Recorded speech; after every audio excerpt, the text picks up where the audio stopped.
Australia is preparing to take China to the World Trade Organisation as a tariff dispute escalates. Live now to our political reporter Eliza Edwards in Canberra. Eliza, the action relates to our grain industry, but wine exporters are suffering as well. Yeah, Andrea, wine exporters are reeling after becoming the latest target of China's punishing trade sanctions, slapping tariffs of up to 200% on Australian wine, stoking fears that hundreds of smaller producers will go bust because they solely rely on China for their business. Now, we've seen senior ministers not calling out these tariffs as economic coercion, still treading that careful balance with our biggest trading partner, but say they understand why it's been characterised in that way. The Agriculture Minister, though, was a little more blunt, saying China is clearly reacting to Australia's sovereign actions, including proposing an inquiry into the origins of COVID-19. Well, look, we took it on face value, the actions in which China implemented against barley, timber, and now wine.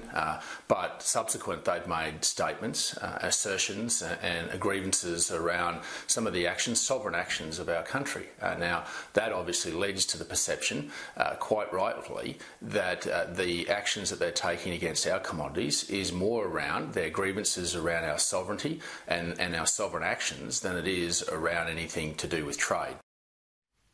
Andrew, the strike on wine is just the latest in a string of actions targeting our export industries, including barley as well. Australia did lodge an appeal against 80% tariffs on our grain producers, but it was upheld by China. The Trade Minister saying that Australia is now actively considering taking the matter to the World Trade Organisation, which would be the first time the WTO was involved. The WTO appeal for barley is the next step. We are engaging there with the grains industry and other sectors to make sure we have strong industry buy-in and support. What are they saying? Does the barley industry want you to lodge this case?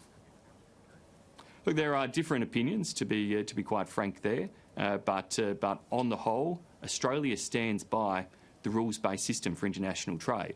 And if you stand by the rules-based system, you should also use that rules-based system, which includes calling out where you think the rules have been broken and calling in the international umpire to help resolve those disputes.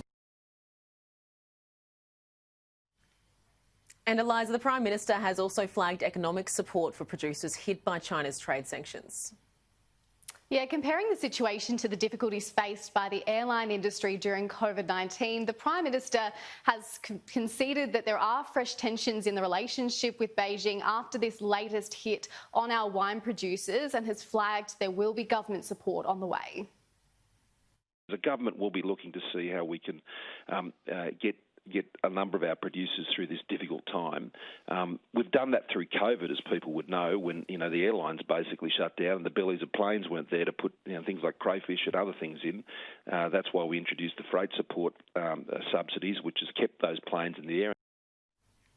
Andrew, as well, the government's trying to diversify our export markets to lower that reliance on China, given these tensions in our trading relationship are showing no signs of easing up.